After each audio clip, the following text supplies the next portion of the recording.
Hello and welcome. You're watching Business Today Television. I'm Sakshi Batra and this is Market Today, a show where we'll help you understand the trading action of the day, of course, the setup as well as the strategies now you need to follow. Remember, yesterday was a big day when the Trump tariffs hit the world.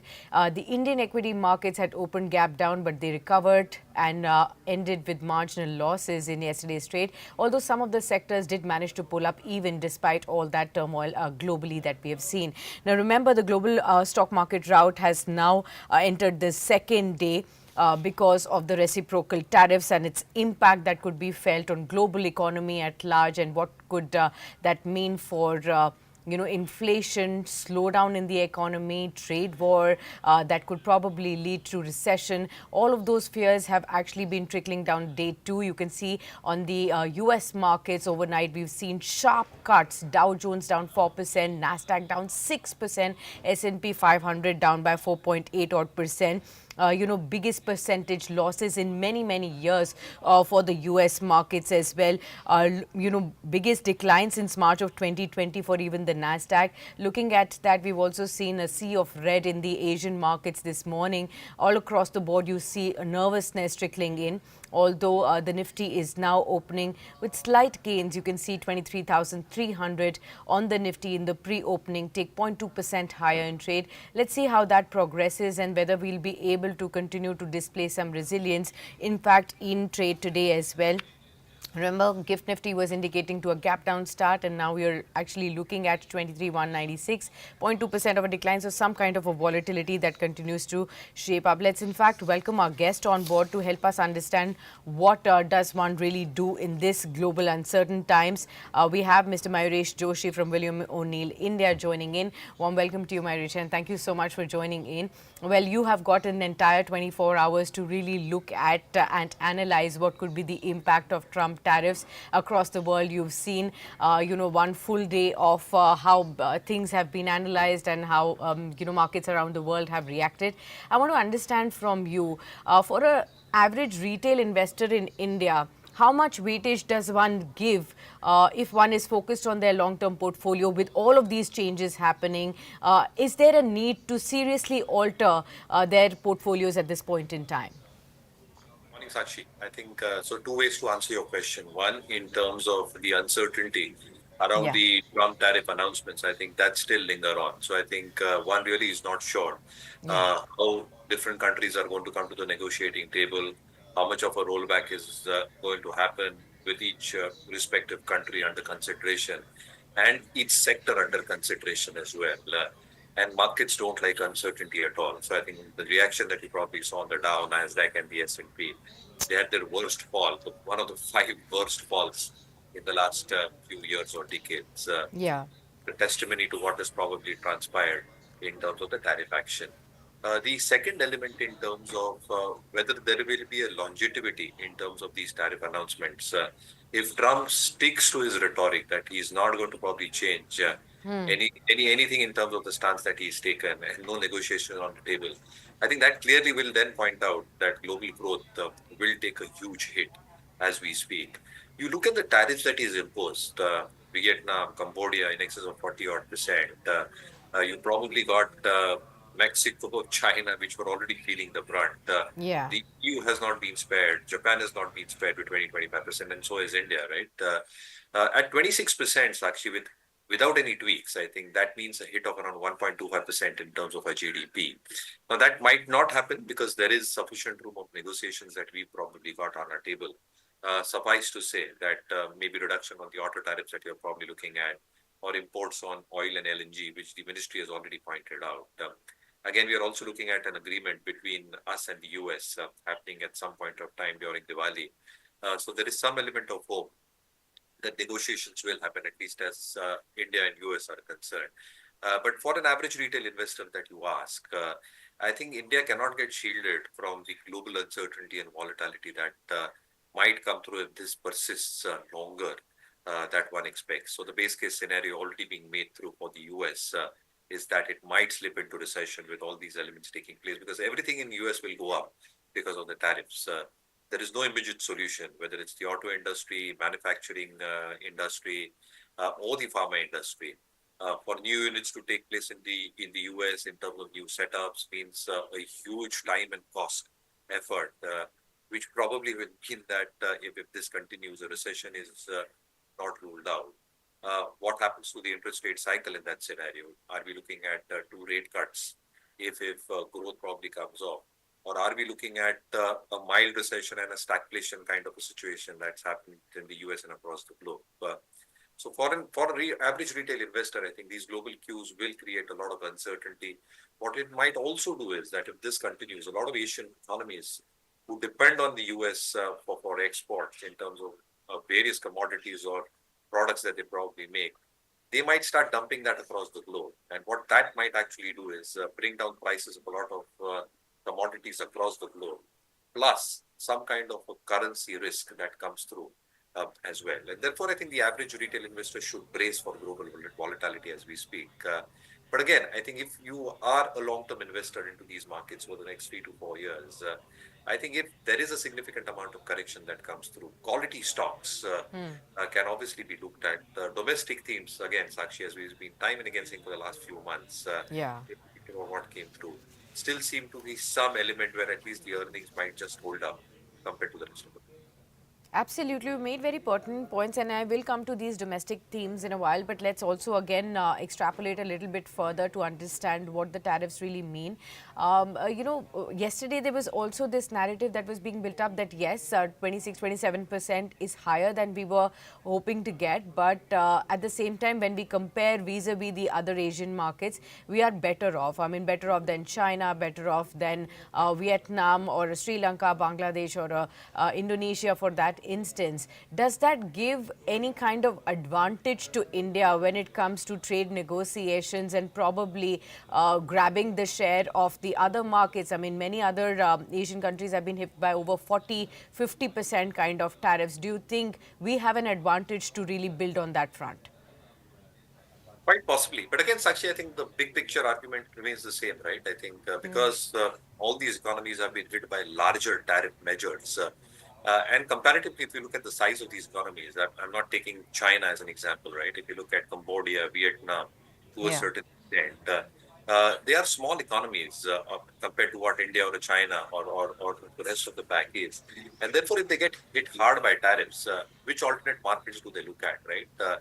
So the obvious choice is that they start dumping across the globe to compensate the kind of loss that the US might probably be might be meeting out. Yes. Therefore, as they probably start dumping, pricing comes down for various commodities produced by each individual country that they are probably meeting at this juncture. And the currency probably becomes a risk factor as well, because if each country starts devaluing its own currency, I think there is that currency risk that comes into place as well. So there are a lot of ifs and buts for this whole argument that India lesser taxed compared to tariffs. But if this continues, as I'm saying, I think it might just mean that all these factors come into play, which might not be beneficial for global growth, and ultimately, I think it might also take a hit in terms of its GDP. Fair point. Now, you rightly pointed out that there are, of course, slowdown concerns. Everybody is saying that, tariffs are bad for the world, but they are also bad for the US itself. I Yeah. mean, consumers in the US will also have to shell out much more money for all the goods that will be now taxed higher. So ultimately, it will lead to inflation. And of course, we are also looking at the risk of slowdown in the economy. There are also concerns of the recession. Mahesh, tell us, what are the chances do you think there could be this risk of US getting into recession if that happens, and if the tariff war continues at this pace? We're already seeing overnight so many countries announce retaliatory measures as well. How do you think India will get impacted just because of the macro changes and not just by directly being taxed? No, absolutely. I think again, two scenarios. I think if this continues and if it's status quo for the next few months, there is an obvious case being made that growth will take a hit because everything goes up. So it's going to be inflationary for the US consumer. So ultimately, I think the discretionary spending comes down, which means ultimately growth takes a hit. If growth takes a hit from this macro scale, corporate earnings, which depend on consumer spending, both Yes. discretionary and durable, take a hit as well. And therefore, macro and micros both take a hit quite significantly. Even if that gets compensated in terms of interest rate cuts, maybe two cuts happening in this year, which seems unlikely because if you probably have inflation, you can't have tax cuts, right? But even if that probably happens, you're still not getting into a scenario where the consumer probably benefits because there is very minuscule left to save in terms of the spending that he's probably going to do. And the US economy thrives on consumption, as we know. So that's going to become a big risk factor for the markets as well. Now, when retaliatory tariffs are announced by a lot of other countries as well, Yeah. I think the moot point becomes where do they have the set off coming through from? So either they sell these goods into their own markets at a lesser cost, or they probably start dumping it. If they sell it at a lesser cost in their own economies, maybe the macros stabilize, but the micros take a big hit, and markets probably behave and function on both of these eventualities. And if the micros take a big hit, it's no use if corporate earnings are not growing at a certain pace. From an Indian context, I think what really happens is with this global volatility and all kinds of macro concerns that come through, two things become beneficial for India. One, I think crude comes lower, which it already has in terms of expected demand slowing down. So our trade deficit and our current account deficit benefits.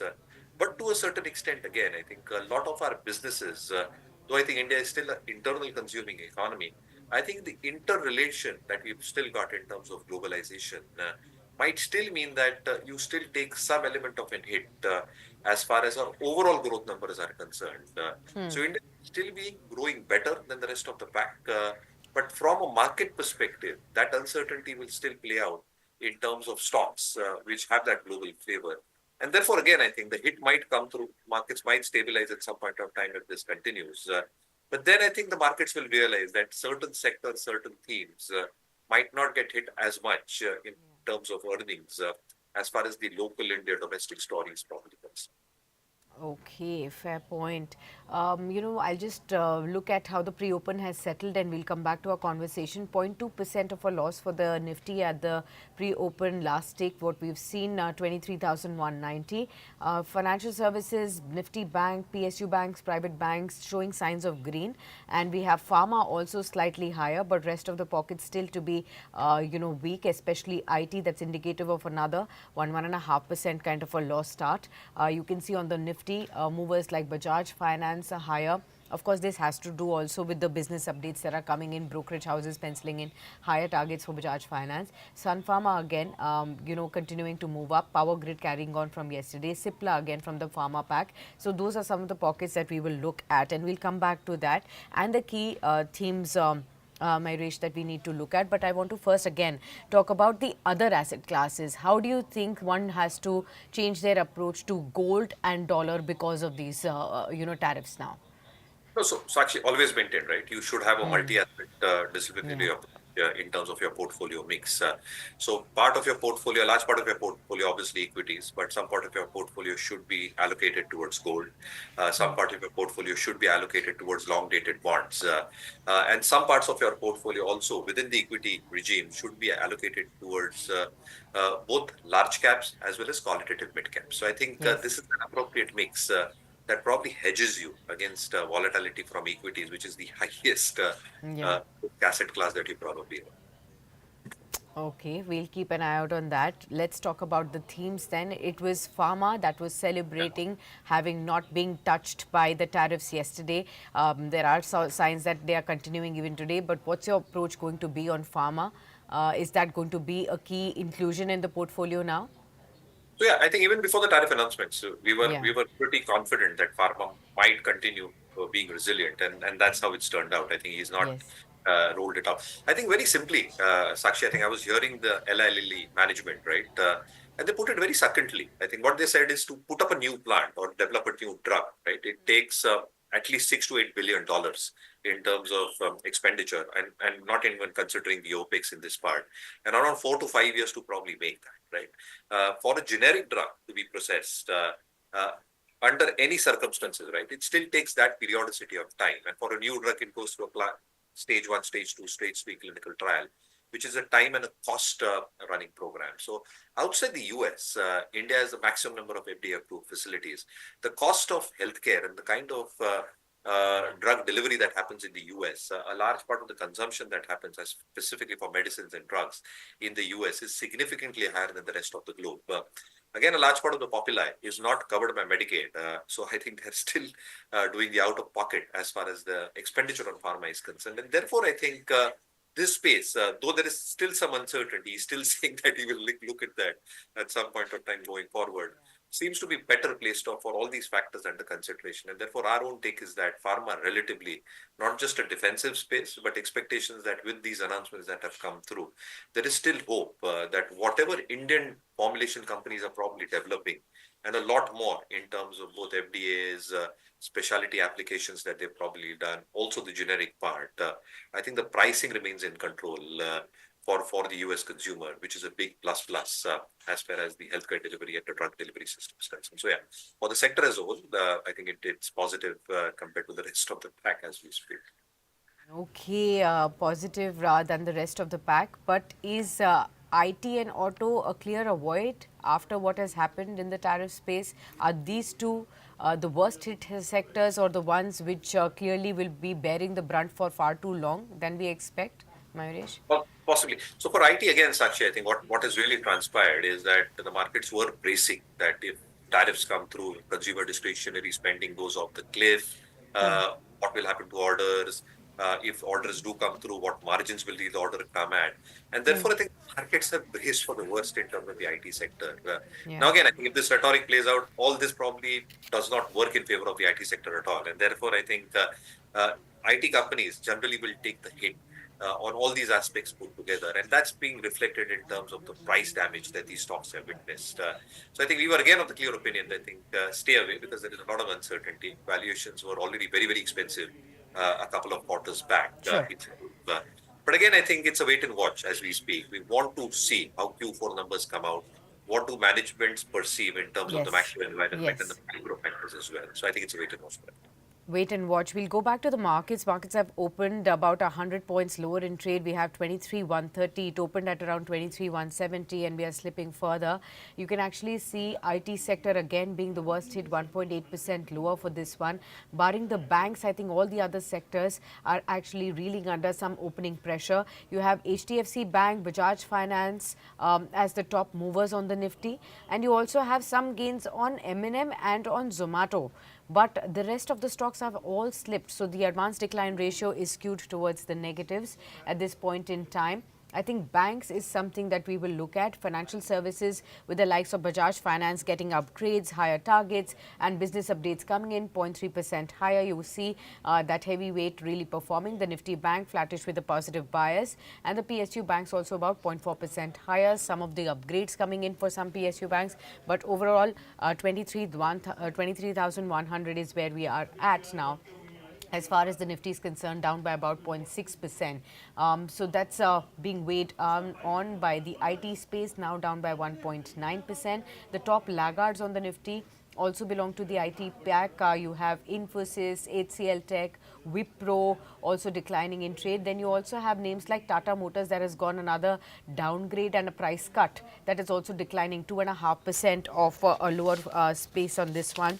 This is after CLSA has downgraded Tata Motors from its high conviction list to outperform, and they have cut the target price to 765 at this point in time. So that's the one reeling under pressure. You also have L&T and ONGC Hindalco from the commodity space that's also declining in trade. On the PSU pack, HPCL, BPCL, IOC, the OMCs continue to hold up, but the rest of the pockets are still actually holding down as we speak. On the F&O space, you have HPCL, Tata Technologies, BPCL, Bank of Baroda as some of the stocks that are higher in trade. Let's look at the key broader market scene and to see what is buzzing in the Nifty Next 50 list. Again, you have the OMCs, then you have Canara Bank, Bank of Baroda from the PSU banking basket, Godrej Consumer Products, very, very far and few between stocks. So the market breadth is completely skewed towards the negatives and very far and few between stocks that we can mark, which are actually higher in trade. On the Nifty 500 trend, you see very few names that I can mark really, which are actually buzzing and bucking the trend. RE Drugs is about 10% higher. You have SMS Life Sciences about 9% up. VIP Clothing up 8%. So that textile story going. We'll discuss that as well with our guests.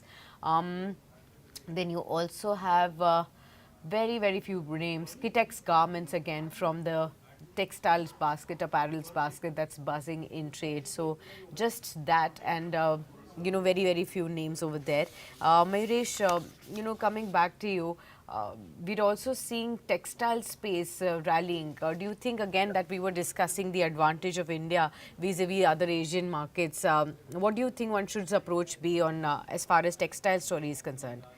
And also comparatively better place, Sakshi. And again, I think if the tariff imposition is lesser compared to the rest of the pack as we speak, and we know it's China, Bangladesh, to a certain extent, Pakistan and Vietnam that control a large market share as far as the textile space in the US is concerned. Their tariff Yeah. imposition has been significantly higher. So comparatively better off. But ultimately, I think again, it reflects that the US consumer will have to pay much more in terms of what he's buying as all these goods get imported into the US, whether it's bed linen, whether it's pillowcases, whether it's mattresses, as an example. But comparatively, I think the integrated players stand a better chance because they've got the entire end-to-end processes, right from yarn till garmenting at their behest. They've also got captive power at their behest. And therefore, since they're able to control this entire value chain, what really happens is the cost optimizations becomes a lot more effective, creating better operating leverage. Again, there is some element of hope that the duties on textile products, like we are speaking of Pharma, might also come down because ultimately, I think a large part of this market is imported. I think very few companies make in the US as we speak.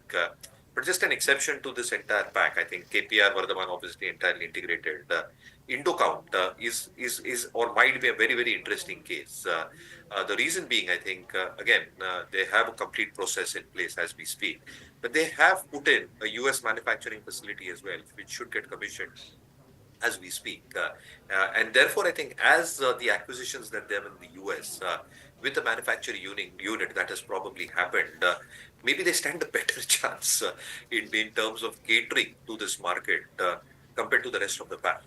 So I think if I have to break down, I think KPR, Vardhaman, fully integrated players, tad bit better off compared to the rest of the pack. But Indocount, because of these reasons that I've mentioned, actually might stand a better chance if the tariffs stay as they stand. Yeah, absolutely. Banks and financials, another space that I wanted to discuss. Again, a domestic oriented theme that we are looking at. It was already a consensus space to be in. Now, they have also come out with their own business updates ahead of the earnings. For Bajaj Finance, they've recorded deposits growth of 19%, AUM of about 26%. HDFC Banks has seen advances grow by 5.5% year on year. Deposits have increased by 15.8%. L&T Finance has also said that their estimated realization is at 97%, retail disbursements at 14,870 crores, retail loan book at 95,100 crores. That's also strong. RBL Bank has reported a total deposit of 1.1 lakh crores, reflecting a growth of 7% odd on a year-on-year basis. What do you make of what's happening in the banks and financial space? Which are the banks and financials that you believe are better placed to be looked at this point? It's a strong space and it's a consensus space that everybody believes the Yeah. growth will continue. And therefore, I think if you look at the core parameters, advances growth has been decent. Whether that will continue, you've already seen a tax cut bonanza, which should start playing out as we speak from this quarter itself. So there is Yes. every added element of scope that there might be some element of advances growth happening, catering to these segments as well, specifically the consumer durable part of the segment, where there might be some additional offtake that probably Yeah. happens as well. Corporate offtake is also expected to start taking place because if you're probably looking at the global scenario, I think a lot of the domestic companies, along with the government capex, which has come back very, very strongly, and consumption expected to come back strongly for the tax cuts and expectations of a better monsoon, expecting revival in rural and semi-urban demand, might mean that private capex starts coming back. If private capex starts coming back in the second half, there is incremental demand in terms of the corporate side of advances growth, and therefore advances growth should probably start getting maintained at a decent pace. Deposit growth also should come in relatively better as we speak, and therefore the advanced deposit ratio is stable. GNPA NPA is stable as we speak, sufficient amount of provisioning on the balance sheet, underwriting, specifically credit underwriting to the weaker sections, well controlled by the regulator, which means that slippages in the restructured book relatively better place. So yeah, I think it's a consensus call as far as the sector is concerned. Valuations are reasonable. The ratings, ranking, institutional holding for the sector as we speak. What is getting displayed by Pandre, our institutional software, seems that financial seems to be one of the strongest sectors that still continues going at a decent pace. And therefore, leadership stocks like an ICICI Bank, like a Kotak Bank, like a State Bank of India, might actually continue doing well. Only a couple Okay. of risk factors, Sakshi, for the sector as a whole. One, I think with the leeway that we've seen in growth slowing down, unsecured loans, specifically personal loans, credit cards, you've seen some element of an uptick. So if this continues and if there is some element of lag in terms of repayment schedules that probably come through, asset quality pressures to be monitored. But that seems to be a far-fetched theory because with consumption patterns coming back and tax cuts, might not really happen. But that's one risk factor. And the second risk factor is that if advances growth genuinely slows down, and if that probably happens, I think the entire scenario in terms of the expectations of balance sheet growth might just claw back a tad bit to the positive or the optimistic estimates that a lot of analysts on the street have. But apart from that, my own sense is that the base case scenario is that financials should probably do. Okay, fair point. Let's also welcome Prashant Tapsi, who's joining in on the program with us, Senior Vice President, Research Analyst at Mehta Securities. Prashant, welcome. Good morning to you. Not looking good as far as the markets are concerned. We are down 215 odd points, closing in on that 23,000 mark now. We were resilient comparatively yesterday, but do you think after those 2 days of global rout and how US markets have played overnight, I mean, $2 trillion wiped out, the worst kind of a sell-off since March of 2020 for them, and of course Asian markets are feeling the heat. India will also feel little more pressure than what was seen being yesterday. I think yes, we will continue to see some kind of the negative pressure for this weekend. I would like to go and see how these markets will react for this weekend and how the industry experts of Indian markets will react to the tariff hike which Mr. Trump has given to us. So one should give a market a time to get settled, and then we can think of thinking how we which industry and which sector can do better. But overall, on a technical basis, again, we are almost near the make or break level. So that will also be a reason why Indian markets will see some kind of that pressure. For me, a level of 22,940 should be a wait and watch. If anything closes below today, a weekend, and then there will be some kind of extra negative pressure in the markets, and FIs are continuously selling. But some positive things are happening with respect to crude, which is cooling down, which will be helping Indian markets on a medium term again to cool off some kind of inflation. And even RBI meeting is very much due next week, so that will also help some kind of making some kind of positive trends in the overall market. So I would like to be standing sideways to wait and watch for the markets to settle. Okay. Mayresh, Prashant did point out about FIIs, and I had forgotten to ask you about that as well. The selling spree which has continued. But looking at what we've been discussing thus far, India's position vis-a-vis the world, how do you see dollar flows happening, and where do you see FII's stance, going forward to India? Is there going to be any favor back? So you already had seen a large part of the outflow happen at the beginning of Hmm. the year, and then you're Hmm. probably seeing some element of clawback that happened as far as the FI is concerned. But I think two perspectives that the FI probably look at from a global construct. How is the US placed, specifically in dollar terms? Are you Yeah. probably looking at some element of slowdown that is probably happening? And if that probably happens, where do they park their money, right? So I think they will be probably looking at other assets or other countries as well. And outside the US, I think looking at the tariff impositions, looking at the macro picture, looking at the micro picture, I think India probably remains best place compared to a lot of economies across the globe. I think we are much better off than a lot of the commodity-driven economies. You're already seeing some elements of issue happen in Brazil. You're seeing some elements of weather disruptions actually hitting their sugar crop as well quite significantly.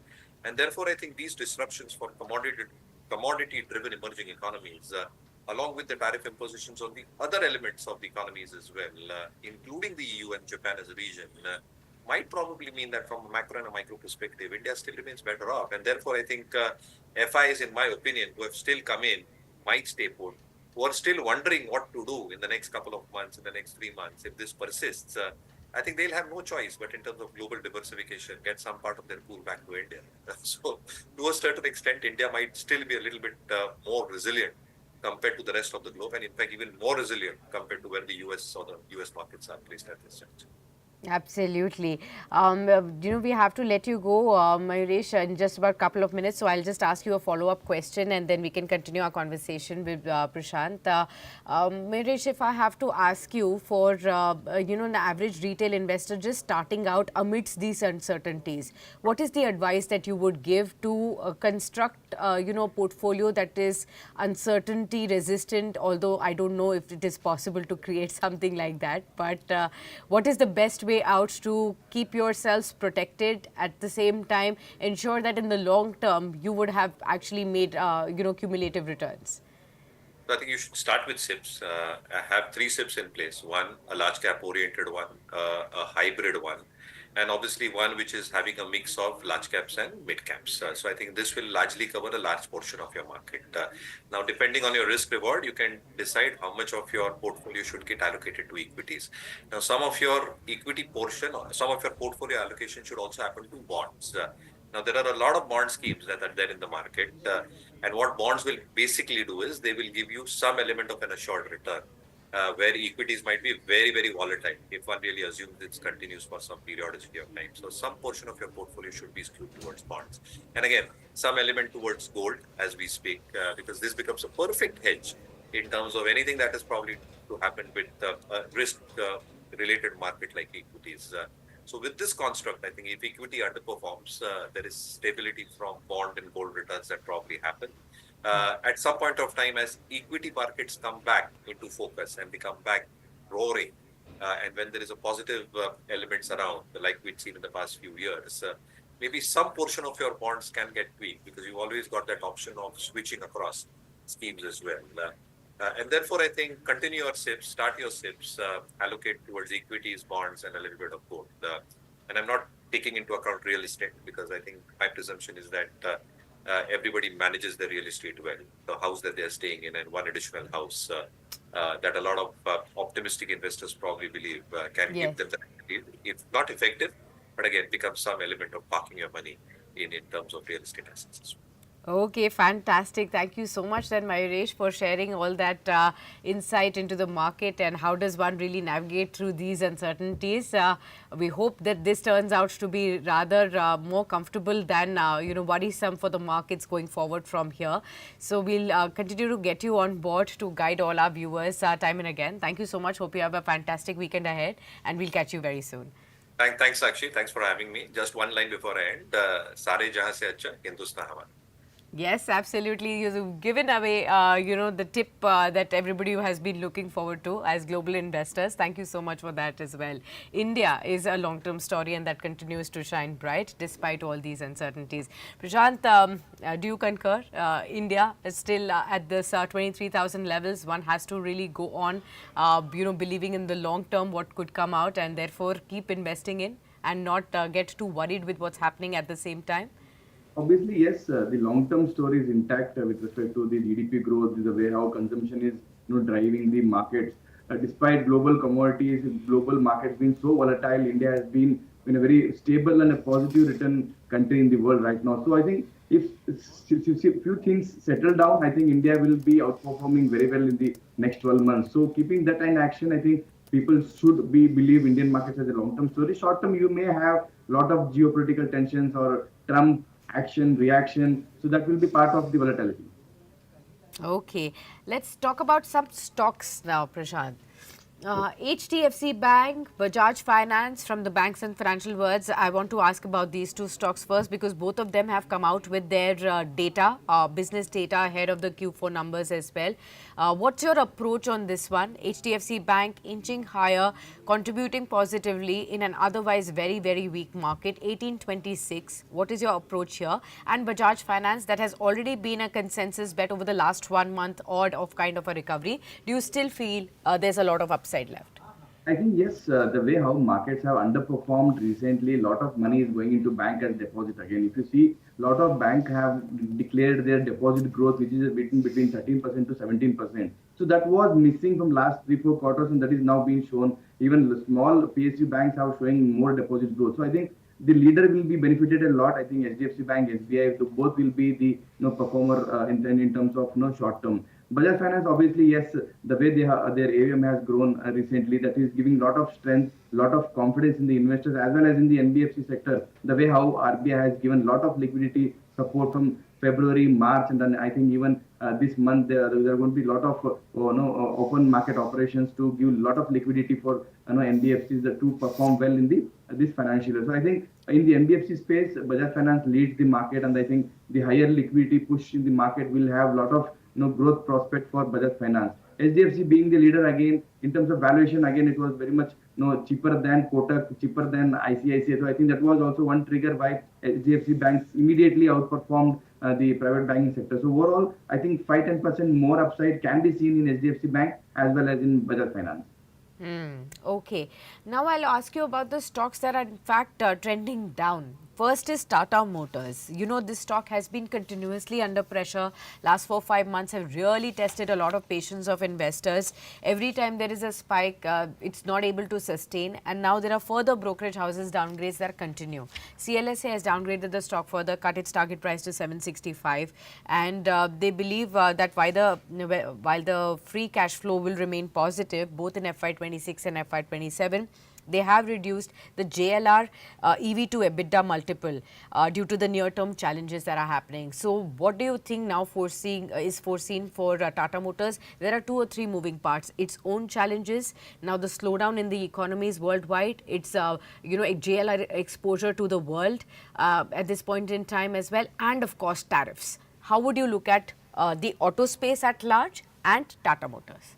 Overall, if you see domestic auto space, I think there will be high competition, high discount that will be driving a lot of pressure for the Indian domestic four-wheeler companies. Like again, with the global prospect again, because Tata Motors has more exposure to the European countries, even Chinese countries. So I think there will be a lot of pressure in China. If you've seen, BMW has outperformed everything in terms of sales. Even Tesla sales are down. Even Jaguar sales are down. So that may be the one reason why the stock is coming down. But second, I would like to understand, because of JLR being so much into global markets, there will be some kind of sales pressure. There will be some kind of cash flow pressure that will be obviously, because in the Indian market with this current price, the major contributor to the price would be from the JLR valuation. So I think that is the only reason why stock will be under pressure, continues to be under pressure for medium term to at least for another 6 months. So I think that would be the one reason why stock is down. And even if you see high competition in India, Kia is coming out with so many new models where the current models of Maruti as well as Tata Motors are not packing up with respect to features. People who are going to buy, obviously, they would like to go with features and then price action. So I think Tata Motors is missing out with kind of features and competition with Kia. So that is the reason why markets are down. Stock is down. Okay. Another space that I wanted to get a sense is IT that continues to reel under pressure. Today also 1.5% lower in trade. What's your approach here on the IT pack? Earnings are going to kickstart very soon from now. But what is the position that investors must take if they already have the exposure to IT names, and if they're looking at these dips probably as an opportunity for the long term? It can be opportunity for a long term, but short term there will be a lot of volatility as well as pressure, because top big worldwide companies like Cognizant and Accenture, they have seen some kind of concern with respect to what Trump has seen with respect to the tariff plan. So their clients will also reduce their IT spends and spending globally. So that will all obviously indirectly have some kind of effects on the Q1 earnings of the IT companies. Obviously, the way how Q3 was there with respect to TCS, they have blocked almost $10 billion of block deals, but maybe in Q4 there will be lesser than Q3, and even Q1 can be lesser than Q4 and Q3. So these are getting discounted in the prices, but obviously a investor who would like to have exposure in the IT markets for a long-term view, he will have a good time for accumulating these stocks in next 1 or 2 months. So I think step by step, every dip, IT companies, large cap should be an option for investors to start with. Okay, fair point. Let's actually look at some of the other pockets as well. Okay, F&O, beyond HDFC, there is also Indigo uptick that one can see. What's behind this move? GMR Airports also up and about. So I think aviation hospitality theme again coming back to flavor. Summer season starting, vacations on board. What would you really expect on Indigo? Very positive the way how the Indian markets are going with respect to tourism as a sector. It's a self-driven and Atmanirbhar sector to be very much focused right now. If you see Indigo again very positive with respect to their profitability expectation for Q4 as well as in Q1. And if you see the numbers I think from last 2 years, the number of people flying on air are almost double. So with a market share of 60% plus, obviously Indigo will have a market share with respect to gaining more profitability and gaining more market share. So I think from current levels, again from the current levels for 12 months, I think 5,500 to 5,800 can be a near term to target for Indigo. Okay. We'll also focus on some other pockets as well. I want to focus on FMCG names, consumption theme as well, coming back to flavor. Today, Tata Consumer Products, Nestle is up and about. How are you looking at this space right now? Do you think it's out of the woods? Things should look better now with the, tax cuts already coming in. So more money in the hands of people starting this fiscal year. Do you think that will augur well? I think money is chasing a sector which has some kind of decent growth and decent visibility with respect to volume growth and business growth. I think FMCG is the only sector where we can have some kind of visibility in the self-consumption driven economy in India. So I think that is the one reason why FMCG stocks are up. And with respect to valuation, I think still they are not so comfortable. Like for example, Tata Consumer is still not at that level to have an aggressive buy. But 2 3 days, I think a lot of broker houses has given some kind of upgrade for Tata Consumer. I am very much comfortable for a stock like Colgate, Dabur, and Marico, which has some kind of daily consumption driven story that will be delivering very good numbers in terms of value as well as growth in next 1 or 2 quarters. So very positive on FMCG with Dabur and Marico on the top list. Okay, fair point. So that's the two stocks that you're looking at. But metals are kind of feeling the heat, and the oil and gas space as well. These are the two pockets that are worst hit at this point in time. Commodity space reeling under pressure. Do you think it has to do with a lot of demand scenario emerging for metals and oil and gas? Of course, there's a lot of pressure, like you also pointed out, on crude. How does one navigate through these commodity baskets? I think metal, there is a big reason from China which has been downgraded recently. So that has been some kind of reason for why metal started correcting from last 2 3 days. So that was one reason. Second, demand supply. I think demand is high, supply is also high. I think that can be matched. But considering the global commodity, there can be some kind of pressure seen because of China getting downgraded by the rating agencies. There can be some kind of price correction in the steel or metal in the global market. So that will have some kind of effects in the Indian industries. Obviously, that can be a reason for why Vedanta, Nalco, Hindalco, Tata Steel, as well as SAIL has been under pressure. With respect to oil and gas, obviously, yes, crude is a major reason. Second, again, the dialogues between Trump, the Russian government, there are some kind of very hard and very rough language which has been used to have some kind of pressure in the controlling of gas as well as crude. So that can be one reason again why markets are very much in pressure. So in the Indian market, I think GAIL can be one stock which can be looked at with respect to fundamentals. But again, other stocks are still facing very much under pressure. OMCs can be very much positive because crude is down. Their margins may be in a better position for delivering in the Q1 earnings. So GAIL on a gas stock with respect to petroleum stock, I think OMC stocks looks very better. Okay, let's focus on one more space. Autos is something that we began discussing with Mayuresh and we discussed with you as well. Auto ancillaries also, do you see there could be harm and one should actually be cautious over there even now, Prashant?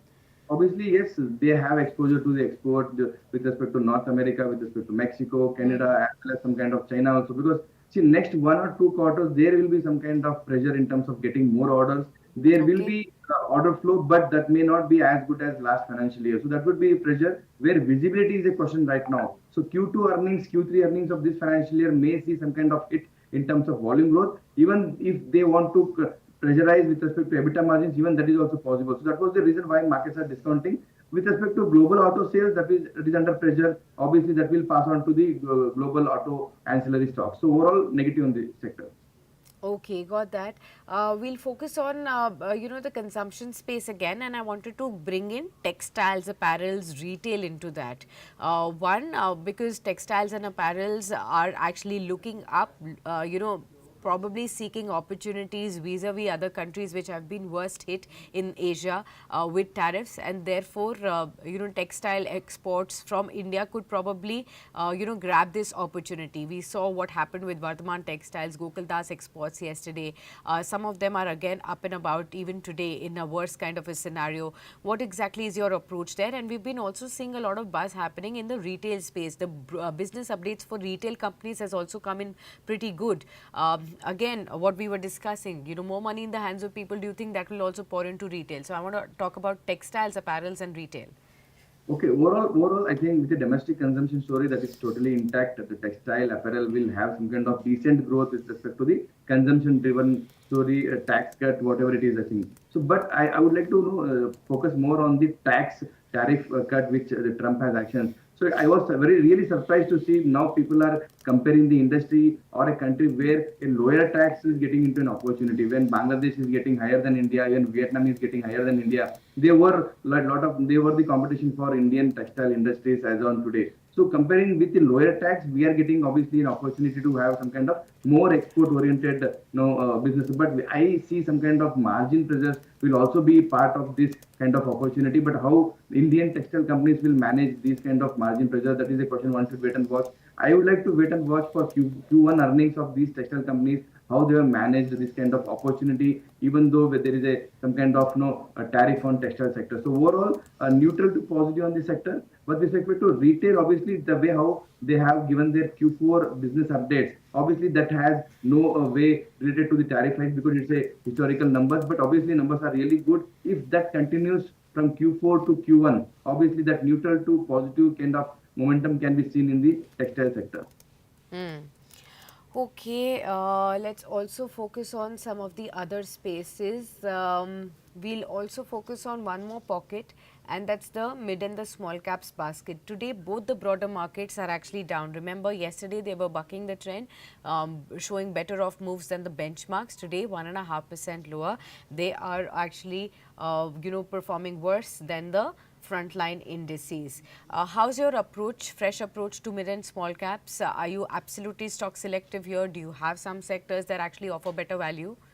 So I'm looking at things on the earning basis. Again, Q1 earnings are still not so comfortable or visible for companies like mid cap in the Indian markets. I think there will be a lot of pressure in terms of volume growth, EBITDA margin maintaining, and then even profitable margin maintaining in the mid cap and small cap. Valuations are still not so at a comfortable level. Still, a lot of companies are trading at 40, 50 PE in the mid cap and small cap. So I think that would be still a concern for a fresh rally in the mid cap and small cap. Very selective stocks that can be seen with respect to their business model visibility as well as the self-consumption story in Indian markets. If you see Apollo Hospital, I'm very much bullish on that because again it has some kind of clear visibility, no tariff effects in the sector, as well as the visibility in terms of growth also is very clear. So very selective in mid cap and small cap, but overall I think there is still a valuation concern being a hurdle for the sector to grow fast.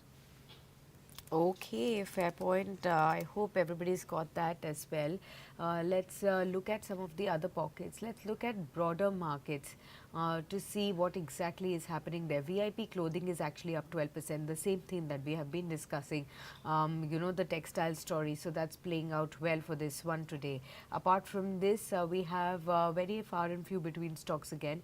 You have some pharma chemical names that are up and about. Kaveri Seed Company is about 4.5% higher. CMAC Consultants is up in trade. Kitex Garments is up 5%. You also have names like, maybe Gujarat Apollo Industries that's up in trade, Russell India, some of those names that are buzzing in trade. So not really remarkable names that we can really point out to our viewers today. Apart from this, I think the one space that warrants our attention again is the power theme. Some of the stocks have been buzzing off late. Power Grid, NTPC, now Adani Power today 2% higher in trade. What's your approach on the power space? Completely an internal theme, has nothing to do with the tariff tantrum.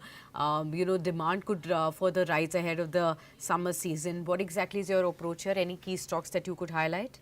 Very positive on power sector. Even summer is on hand with respect to tariffs. There are obviously known effects on that. Again, the demand is going to be very high, and the way how summer has been reacting with respect to the early summer and late summer theme. So I think power as a sector, Adani with respect to valuations, very comfortable with 15p and 3 price to book valuations. So very comfortable to have a small short-term trading opportunity in this stock with a target of at least 560, 575 for 1 or 2 months positional holding. Tata Power would also be very positive, but a very slow mover. I think one should wait for the Q4 earnings to have some kind of good, opening remarks for Tata Power. But with respect to Power Grid, obviously a very neutral, no negative comments on that. A very positive with respect to valuations. I think very decent growth can be expected in Power Grid. From the current level, I think 310, 320 can be a target for Power Grid from the current levels. But I'm thinking about consumer durables like Voltas or Blue Star or EPAC, the durables. Those stocks can also do better with respect to the sales number, which can be reflected in the Q1 earnings.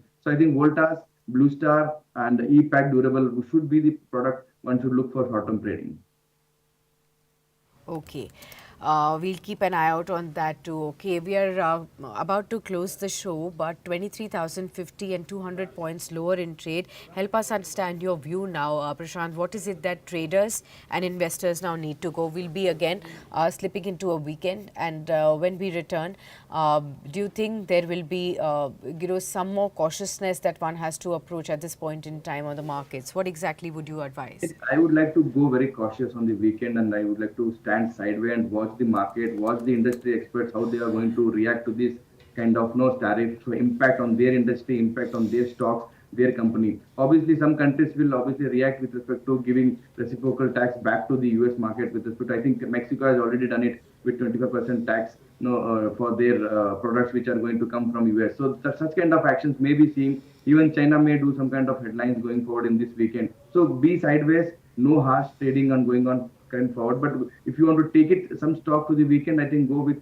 Atmanirbhar stocks like again Apollo Hospital, Power Grid, Coal India. Yeah, yeah. This kind of stock should be a carry forward stock for the weekend. All right. Okay. Thank you then, Prashant, for being with us in the morning edition today and helping us looking at where can opportunities be found despite all the uncertainties in the market. Always a pleasure to host you. Hope you have a good weekend and we'll find you soon on the other side. Thanks. 216 points lower in trade, viewers, 23,033. So we have slipped quite a bit now, 0.9% lower at the day's low point. It's the Nifty Bank that's showing you some signs of green despite all this, somberness that is spread across the markets. 51,691 for the Nifty Bank, up 90 points. But it's just barring, say, financial services and the Nifty Bank. Rest all of the pockets have slipped. Look at the Pharma index. 4% lower.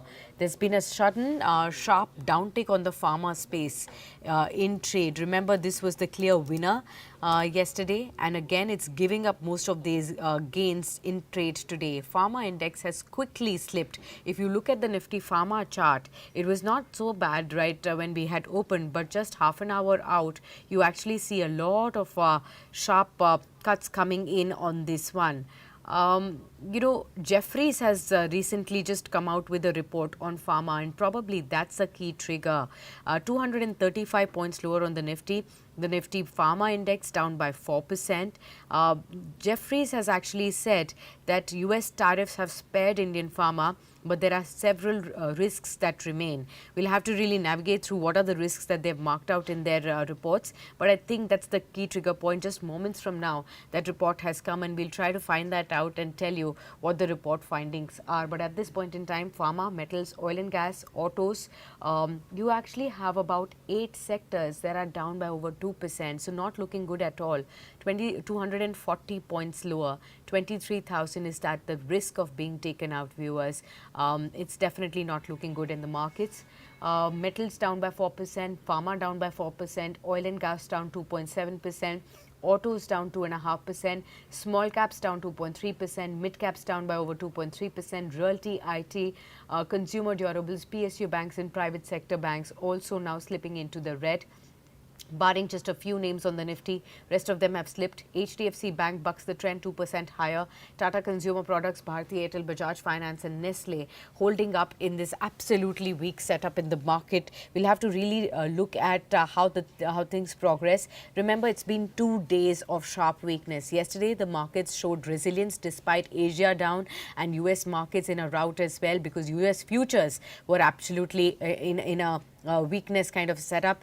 We've seen 1700 point kind of a cut overnight on Dow Jones, and of course Asia across the board is bleeding, and therefore you see the Indian markets now finally coming under pressure of Trump's tariffs. Let's see whether this dip is being bought into, or are things going to go worse from here? Throughout the course of the day, we'll continue to chart market momentum for you, so stay tuned with us. And 12 noon, we'll be back with another edition of Daily Calls that answers all your stock-related queries. So stay tuned for that too.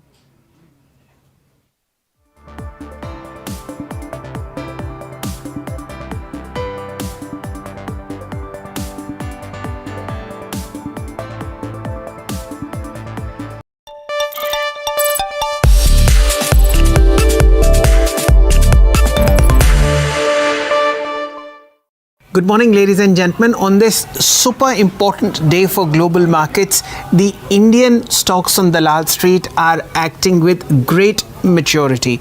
The